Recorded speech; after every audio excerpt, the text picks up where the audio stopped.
नमस्कार, मैं ओम हरि सिंह आप सभी का आपके अपने YouTube चैनल पर स्वागत करता हूं। आज हम लोग प्रस्तावना के महत्व की चर्चा करेंगे कि प्रस्तावना के महत्व क्या क्या है या प्रस्तावना के महत्व क्या कौन कौन से हो सकते हैं तथा प्रस्तावना के बारे में लोगों के विचार क्या है, कमेंट क्या है, इसे भी समझने का प्रयास करेंगे और इन विचारों के आधार पर यह सिद्ध करने का प्रयास करेंगे कि प्रस्तावना ही संविधान की क्या है, आत्मा है। और अंत में कुछ प्रश्नों पर विचार करेंगे, जैसे क्या प्रस्तावना संविधान का भाग है या पार्ट है। दूसरा प्रश्न, क्या प्रस्तावना में संशोधन किया जा सकता है। तीसरा प्रश्न, क्या प्रस्तावना को न्यायालय द्वारा लागू कराया जा सकता है। इन प्रश्नों को समझने का प्रयास करेंगे जो एग्जाम की दृष्टि से काफी महत्वपूर्ण है, चाहे वे वनडे का एग्जाम हो चाहे वे सिविल का एग्जाम हो। यहां से क्वेश्चन पूछे ही जाते हैं या ये क्वेश्चन पूछे ही जाते हैं, इसलिए आपको अच्छे से समझना होगा। तो आइए देखते हैं कि प्रस्तावना का महत्व क्या है। प्रस्तावना को अगर अच्छे से हम समझते हैं या पढ़ते हैं या उसका अध्ययन करते हैं तो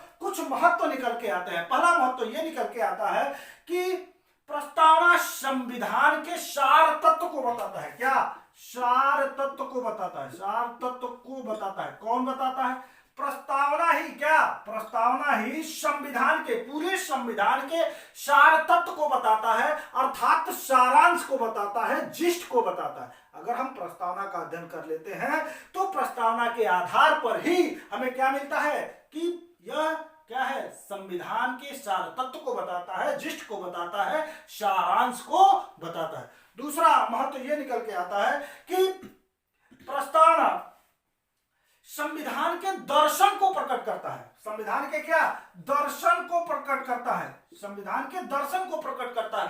प्रस्तावना क्या है? संविधान के दर्शन को भी प्रकट करता है या संविधान का दार्शनिक आधार क्या है, यह प्रस्तावना ही बताता है। तीसरा, अगर प्रस्तावना के महत्व की बात करें तो प्रस्तावना के आधार पर ही संविधान निर्माताओं के मस्तिष्क को जाना जा सकता है या प्रस्तावना के आधार पर हम संविधान निर्माताओं के मस्तिष्क को जान सकते हैं। क्या जान सकते हैं? मस्तिष्क को जान सकते हैं। किसके मस्तिष्क को?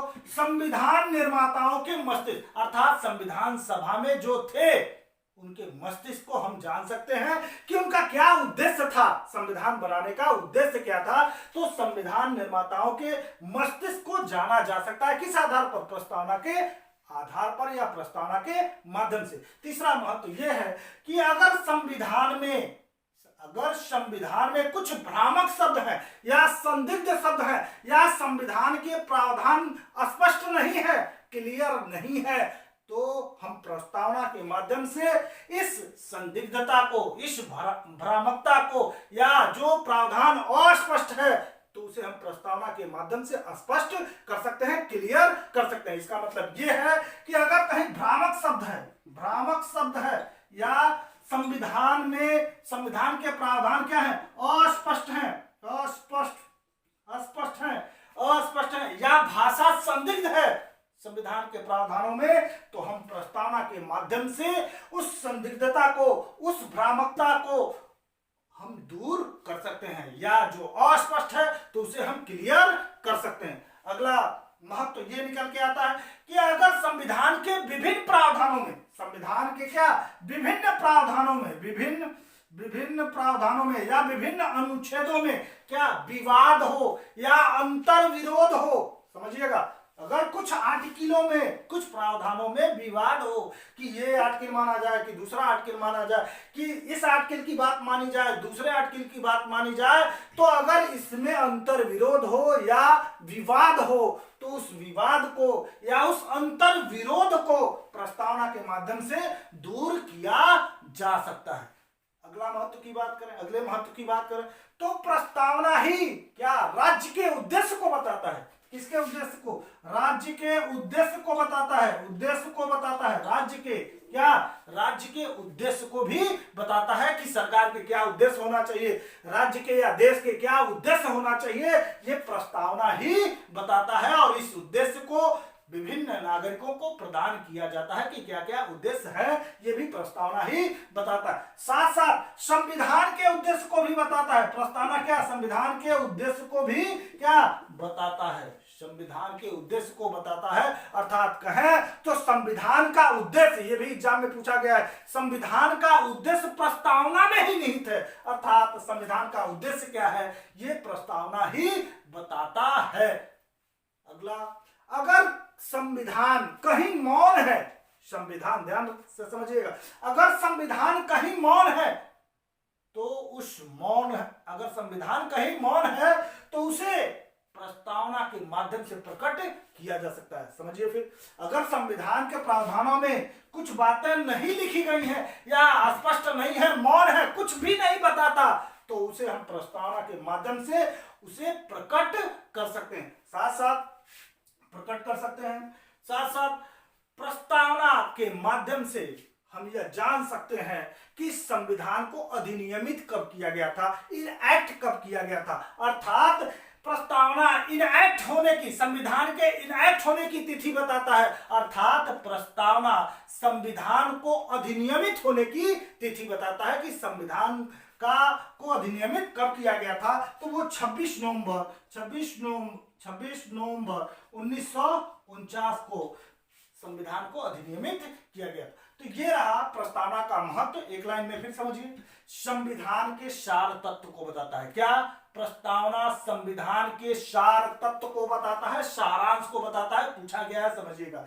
फिर दूसरा, प्रस्तावना संविधान के दर्शन को प्रकट करता है या प्रस्तावना संविधान का दार्शनिक आधार है।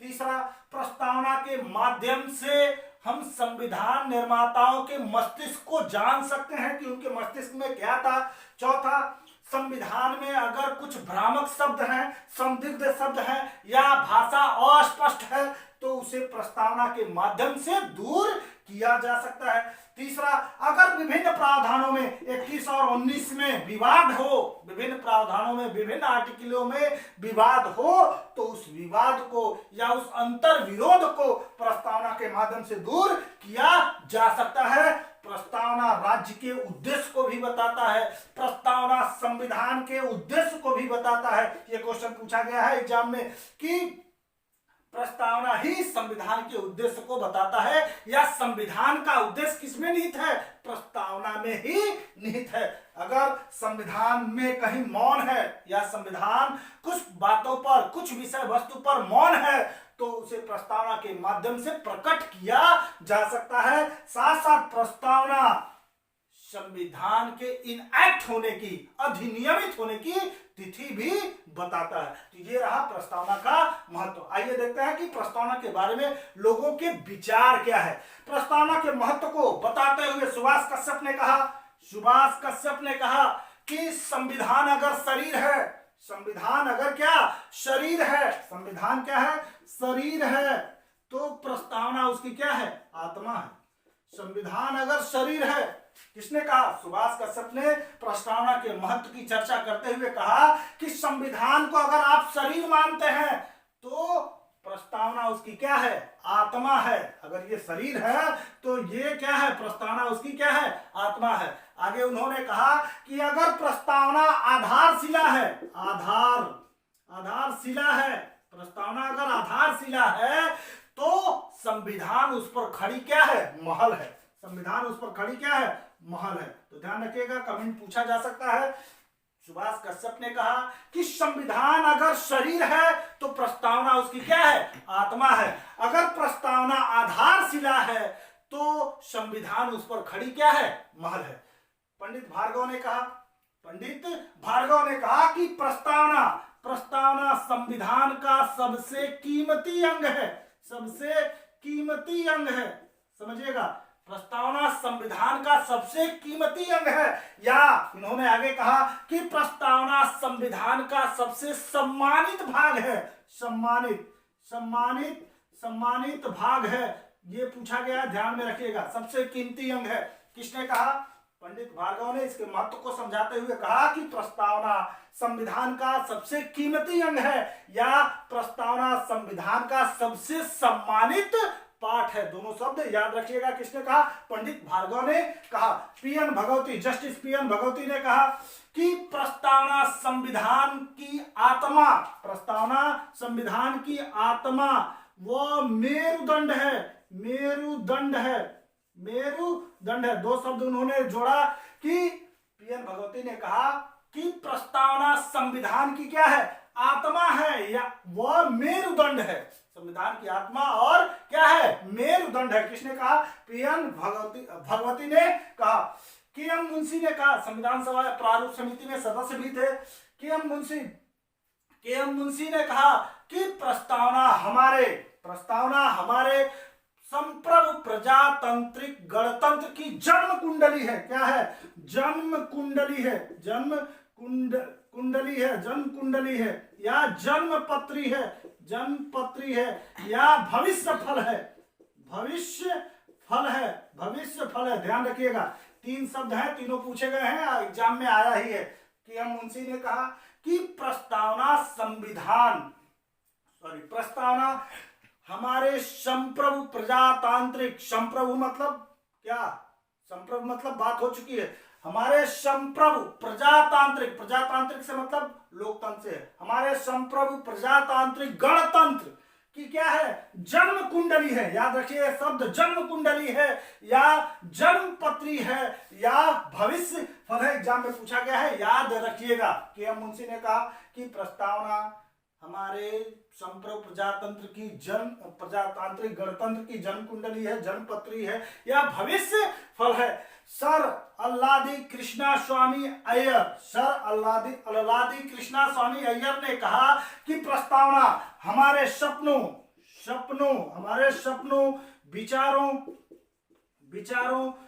विचारों का प्रतिनिधित्व करती है। प्रस्तावना हमारे सपनों, देश के सपनों या जनता के सपनों और विचारों का क्या करती है, प्रतिनिधित्व करती है। या इसी को दूसरे शब्दों में कहें कि प्रस्तावना दीर्घकालिक सपनों का विचार है। प्रस्तावना क्या है, दीर्घकालिक सपनों का विचार है। तो सपनों और विचार की बात किसने की है, सर अल्लादी कृष्णा स्वामी अय्यर ने। सुप्रीम कोर्ट ने भी गोलकनाथ के केस में, गोलकनाथ बनाम पंजाब राज्य के केस में विचार व्यक्त करते हुए कहा कि प्रस्तावना क्या है, संविधान की मूल आत्मा है। क्या है, मूल आत्मा है। ये लोगों का विचार है। प्रस्तावना के महत्व के बारे में लोगों ने विचार व्यक्त किया। क्या विचार व्यक्त किया, सुभाष कश्यप ने कहा संविधान अगर शरीर है तो प्रस्तावना उसकी आत्मा है। प्रस्तावना अगर आधारशिला है तो संविधान उस पर खड़ी क्या है, महल है। पंडित भार्गव ने कहा कि प्रस्तावना संविधान का सबसे कीमती अंग है या सम्मानित पाठ है। पीएन भगवती ने कहा कि प्रस्तावना संविधान की आत्मा और मेरुदंड है। के.एम. मुंशी ने कहा कि प्रस्तावना हमारे संप्रभु प्रजातांत्रिक गणतंत्र की जन्म कुंडली है, या जन्म पत्री है, या भविष्य फल है। सर अल्लादी कृष्णा स्वामी अय्यर ने कहा कि प्रस्तावना हमारे सपनों, विचारों का क्या करती है, प्रतिनिधित्व करती है। गोलकनाथ के केस में, गोलकनाथ वर्सेस पंजाब राज्य के केस में सुप्रीम कोर्ट ने विचार व्यक्त करते हुए कहा कि प्रस्तावना संविधान की मूल आत्मा है।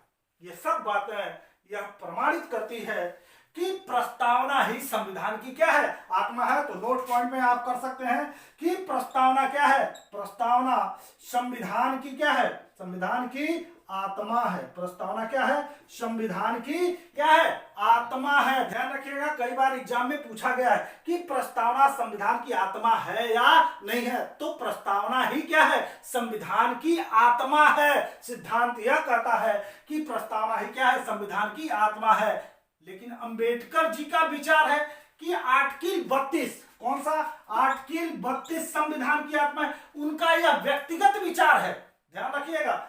इसी तरह गैडविन ऑस्टिन ने कहा कि भाग 4 अर्थात राज्य के नीति निर्देशक संविधान की आत्मा है। ये उन लोगों का व्यक्तिगत विचार है। अगर नाम दे के पूछा जाए कि आर्टिकल 32 को संविधान की आत्मा किसने कहा, तो डॉक्टर अंबेडकर जी ने कहा। भाग 4 को या राज्य के नीति निर्देशक तत्व को संविधान की आत्मा किसने कहा, तो जी ऑस्टिन ने कहा। लेकिन सिद्धांत कहता है कि संविधान की आत्मा क्या है, प्रस्तावना है। ध्यान रखिएगा, अगर किसी का कमेंट नहीं पूछता है तो आपको आंसर यही लगाना है कि प्रस्तावना ही क्या है, संविधान की आत्मा है। तो आइए इन प्रश्नों पर विचार करते हैं कि क्या प्रस्तावना संविधान का भाग है, क्या प्रस्तावना में संशोधन किया जा सकता है, क्या प्रस्तावना को न्यायालय द्वारा लागू कराया जा सकता है कि नहीं।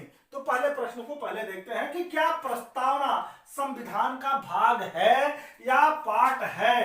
क्या प्रस्तावना संविधान का भाग है या पार्ट है कि नहीं है। यह प्रश्न न्यायालय के सामने भी गया, सुप्रीम कोर्ट के सामने भी गया कि आप बताइए कि क्या प्रस्तावना संविधान का भाग है कि नहीं। तो पहला केस या इस केस में पहली बार प्रश्न उठा इनरी बेरुबारी के मामले में 1960 में इनरी बेरुबारी के मामले में सुप्रीम कोर्ट के सामने प्रश्न उठा कि आप बताइए, सुप्रीम कोर्ट के सामने यह प्रश्न उठा कि आप बताइए कि क्या प्रस्तावना संविधान का भाग है, संविधान का पार्ट है कि नहीं है।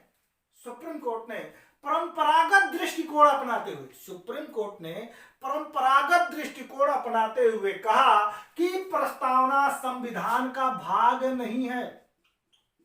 कहा कि प्रस्तावना संविधान का भाग नहीं है। क्यों?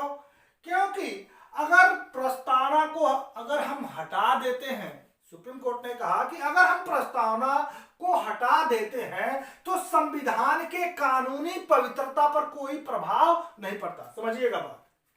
इस मामले में सुप्रीम कोर्ट ने कहा, परंपरागत दृष्टिकोण अपनाते हुए सुप्रीम कोर्ट ने कहा कि प्रस्तावना संविधान का भाग नहीं है, क्योंकि अगर हम प्रस्तावना को हटा देते हैं तो संविधान के कानूनी पवित्रता पर कोई प्रभाव नहीं पड़ता। जैसे मान लीजिए ये प्रस्तावना है, ये विभिन्न भाग है, संविधान के विभिन्न भाग हैं या विभिन्न अनुच्छेद हैं। जैसे ये मान लीजिए मौलिक अधिकार है, नीति निर्देशक तत्व है, ये राष्ट्रपति के बारे में बताया गया है, यहाँ न्यायालय के बारे में बताया गया है।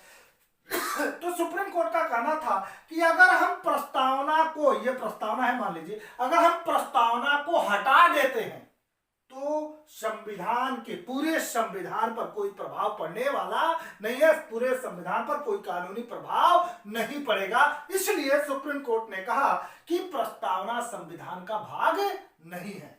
फिर समझिए, सुप्रीम कोर्ट ने इस मामले में परंपरागत दृष्टिकोण अपनाते हुए कहा कि प्रस्तावना संविधान का भाग नहीं है, क्योंकि प्रस्तावना को हटा देने से, अगर प्रस्तावना को अगर हम हटा दें तो प्रस्तावना के हटा देने से संविधान के कानूनी पवित्रता पर या संविधान पर कोई फर्क पड़ने वाला नहीं है। लेकिन सुप्रीम कोर्ट ने आगे कहा इसी केस में कि प्रस्तावना के आधार पर हम संविधान निर्माताओं के मस्तिष्क को जान सकते हैं, या प्रस्तावना के आधार पर हम संविधान निर्माताओं के मस्तिष्क को जाना जा सकता है। तो ध्यान रखिएगा, ये क्वेश्चन पूछा गया है।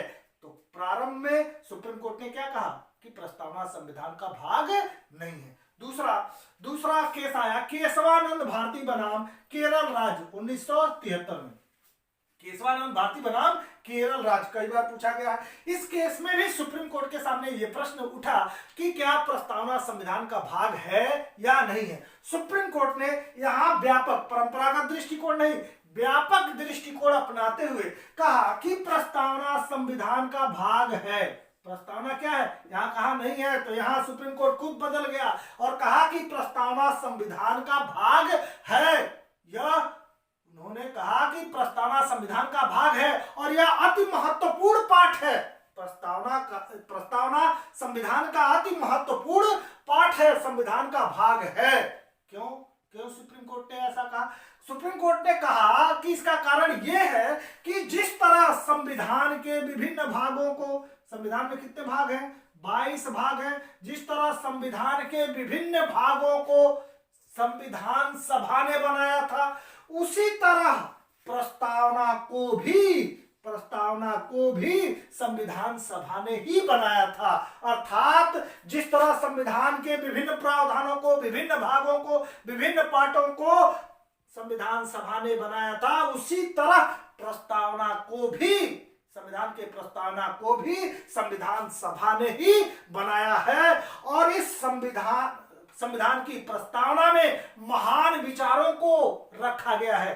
आदर्श विचारों को रखा गया है। और जब जब भी संविधान का हम अध्ययन करेंगे इन महान विचारों को ध्यान में रखेंगे, अर्थात संविधान प्रस्तावना संविधान का पार्ट है, प्रस्तावना संविधान का भाग है। तो यहां देखिए इस केस में कहा गया नहीं है, इस केस में कहा गया है, ध्यान में रखिएगा, इस केस में कहा गया है। आगे चलकर एसआर बोमई वर्सेस भारत संघ के मामले में यहां भी कहा गया, सुप्रीम कोर्ट से पूछा गया कि क्या प्रस्तावना संविधान का भाग है। सुप्रीम कोर्ट ने यहां भी कहा कि प्रस्तावना संविधान का भाग है, और संविधान का भाग होने के साथ साथ संविधान का भाग है, लेकिन संविधान का भाग होने के साथ साथ यह संविधान का आधारभूत ढांचा है।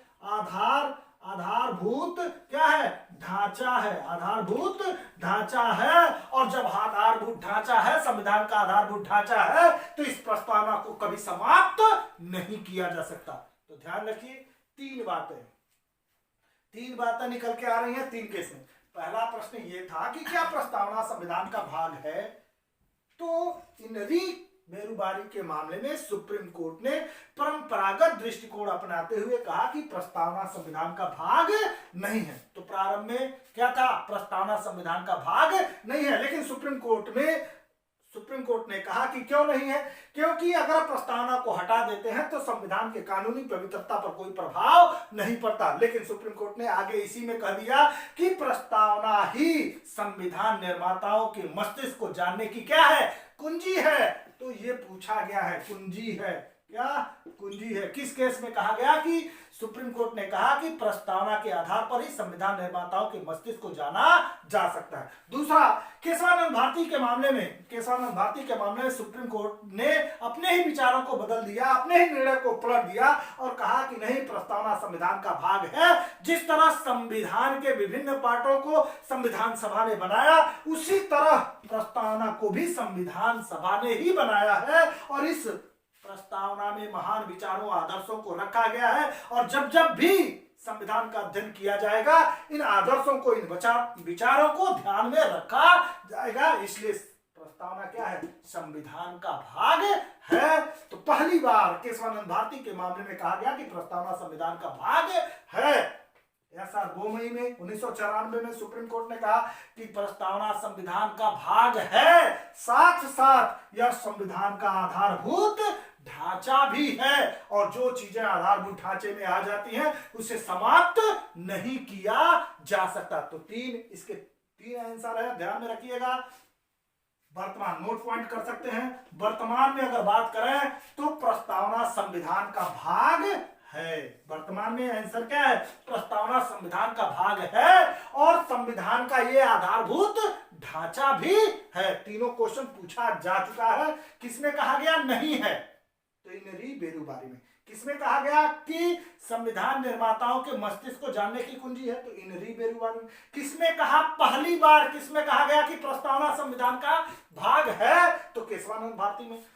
उसके बाद एसआर बोमई में भी कहा गया कि प्रस्तावना संविधान का भाग है, लेकिन इसमें पहली बार कहा गया कि प्रस्तावना क्या है? संविधान का आधारभूत ढांचा भी है। अर्थात इसमें दो बातें कही गई कि यह संविधान का भाग है, पार्ट है, साथ साथ यह संविधान का आधारभूत ढांचा भी है। तो वर्तमान में कहेंगे कि प्रस्तावना संविधान का भाग है।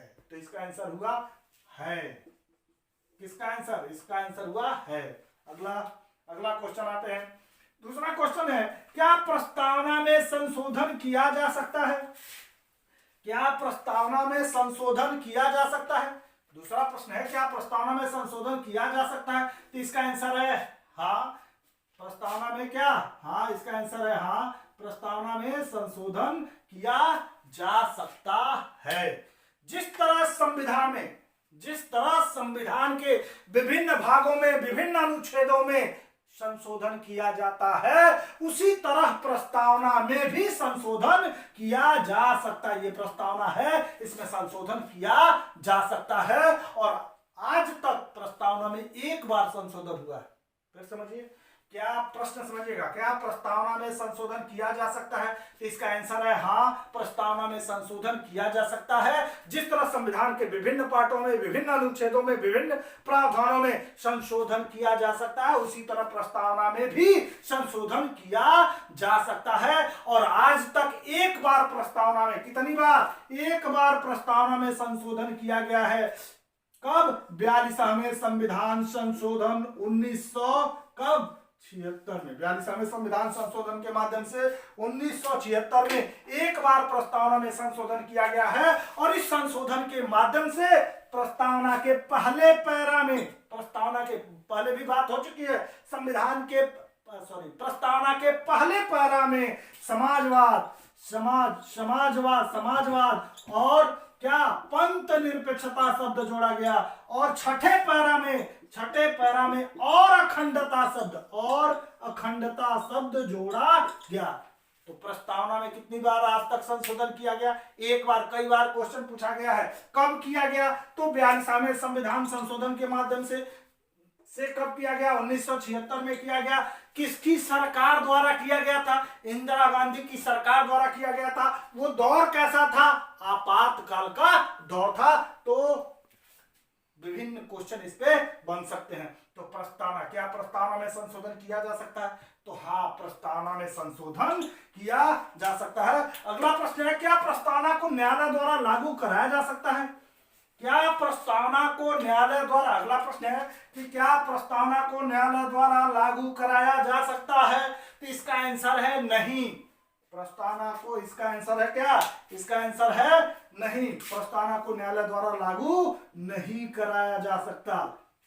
कैसे? देखते हैं कैसे प्रस्तावना को न्यायालय द्वारा लागू नहीं कराया जा सकता। ध्यान रखिए, अगर ये मान लीजिए प्रस्तावना है और ये संविधान के विभिन्न प्रावधान हैं, संविधान के विभिन्न प्रावधान है या आर्टिकल है। संविधान किसी के, प्रस्तावना किसी के शक्ति का स्रोत नहीं होता। समझिएगा लाइन, प्रस्तावना, ये प्रस्तावना है, प्रस्तावना किसी के शक्ति का स्रोत नहीं होता। प्रस्तावना किसी के अधिकार का स्रोत नहीं होता। हमें अधिकार कौन देता है? शक्ति हमें कौन देता है? आर्टिकल ही देता है, कोई आर्टिकल ही देता है। जैसे बोलने का अधिकार है तो आर्टिकल 19 देता है, जीने का अधिकार है तो आर्टिकल 21 देता है, विधि के समता की बात का अधिकार है तो आर्टिकल 14 देता है, सामाजिक समता के अधिकार हमें कौन देता है? आर्टिकल 15 देता है, अस्पृश्यता का अंत कर दिया गया, ये हमारा अधिकार है, ये आर्टिकल 17 देता है। प्रस्तावना आपको कोई अधिकार नहीं देता, प्रस्तावना कोई आपको अधिकार नहीं देता। तो इसका मतलब यह है कि प्रस्तावना किसी के शक्ति का स्रोत नहीं है, न तो व्यक्ति के शक्ति का स्रोत है, यहां तक कि राष्ट्रपति के शक्ति का भी स्रोत प्रस्तावना नहीं है। न्यायालय की शक्ति का स्रोत भी क्या? प्रस्तावना नहीं है। इसके अधिकार क्या है? आर्टिकल में दिए गए हैं, किसी न किसी प्रावधान में दिए गए हैं। तो पहली लाइन, प्रस्तावना किसी के शक्ति का स्रोत नहीं होता। शक्ति का स्रोत आर्टिकल ही होगा। शक्ति का आधार क्या, या आपका अधिकार कोई आर्टिकल या प्रावधान ही होगा। पहली लाइन। दूसरी लाइन, प्रस्तावना के आधार पर, इस प्रस्तावना के आधार पर ये जो आपको अधिकार दिए गए हैं, ये अधिकार दिए गए हैं, इस प्रस्तावना के आधार पर प्रतिबंध भी नहीं लगाया जा सकता। अगर आपको अधिकार आर्टिकल देता है तो ये नहीं कि इस अधिकारों पर क्या प्रस्तावना प्रतिबंध लगा दे, बंधन लगा दे या उसे करने से मना कर दे। तो दूसरी लाइन ये निकल के आती है, किसी प्रस्तावना के आधार पर किसी के अधिकारों पर प्रतिबंध भी नहीं लगाया जा सकता। तो दो लाइन समझिएगा, प्रस्तावना किसी के शक्ति का आधार नहीं होता, किसी के शक्ति का स्रोत नहीं होता। उसी तरह प्रस्तावना के आधार पर किसी के शक्तियों पर या किसी के अधिकारों पर प्रतिबंध भी नहीं लगाया जा सकता। इसका मतलब यह हुआ, न तो प्रस्तावना आपको अधिकार देती है, न तो प्रस्तावना आपके अधिकारों पर प्रतिबंध ही लगाती है। इसका मतलब यह हुआ कि प्रस्तावना न तो शक्ति का स्रोत है और न ही प्रतिबंध का आधार। एक लाइन में आप समझिए, प्रस्तावना न तो शक्ति का स्रोत है और न ही प्रस्तावना आप आपके अधिकारों पर प्रतिबंध ही लगा सकता है, न तो शक्ति का स्रोत है न ही प्रतिबंध का आधार। इसलिए प्रस्तावना को न्यायालय द्वारा लागू नहीं कराया जाता। इसलिए समझिएगा, इसलिए प्रस्तावना को न्यायालय द्वारा लागू नहीं कराया जा सकता। तो आंसर होगा नहीं। लेकिन संविधान की व्याख्या में इन प्रस्तावना की सहायता ली जा सकती है। तो 3 बातें ध्यान रखिएगा। क्या प्रस्तावना को न्यायालय द्वारा लागू कराया जा सकता है?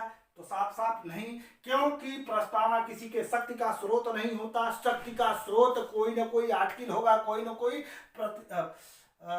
कोई प्रावधान ही होगा। उसी तरह प्रस्तावना के आधार पर आपके अधिकारों पर प्रतिबंध भी नहीं लगाया जा सकता। अर्थात प्रस्तावना न तो शक्ति का स्रोत है न ही प्रतिबंध का आधार है। इसलिए प्रस्तावना को न्यायालय द्वारा लागू नहीं कराया जा सकता। लेकिन संविधान की व्याख्या में, इंपॉर्टेंट है, लेकिन संविधान की व्याख्या में इसका सहयोग लिया जा सकता है। क्वेश्चन कई बार पूछा गया है कि क्या प्रस्तावना न्याय योग्य है कि नहीं, न्याय योग्य है कि नहीं, योग्य है कि नहीं।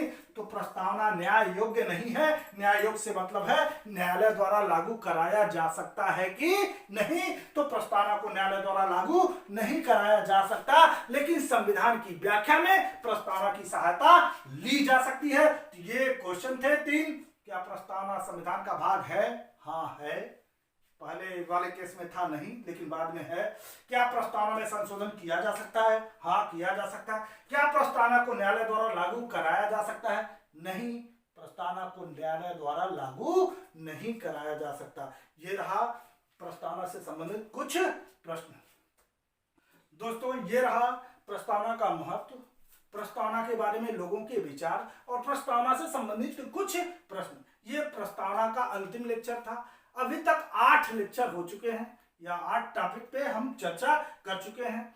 और अगर आप इन 8 लेक्चर को या 8 वीडियो को आप अच्छे से समझ लेते हैं, देख लेते हैं, तो सारे प्रश्न आपके हल हो जाएंगे। भारत का कोई भी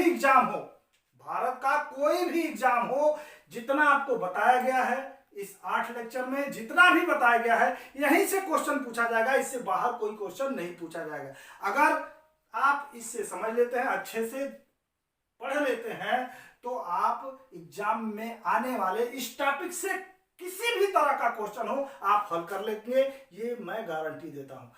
और ये सारे लेक्चर आपको हमारे चैनल के प्ले लिस्ट में मिल जाएगा, वहां आप जाके देख सकते हैं। दोस्तों, अगर ये वीडियो अच्छा लगा हो तो लाइक जरूर करिए, शेयर भी करिए, चैनल को सब्सक्राइब करिए, बेल आइकन को दबाइए, जिससे लेटेस्ट वीडियो की जानकारी आपको मिल सके। अगले लेक्चर में अगला जो टॉपिक होगा, संघ और उसके राज्य क्षेत्र, अर्थात भाग 1 या पार्ट 1, जिसमें 4 अनुच्छेदों की बात करेंगे और राज्यों का निर्माण किस तरह होता है, इसकी चर्चा करेंगे। बहुत बहुत धन्यवाद।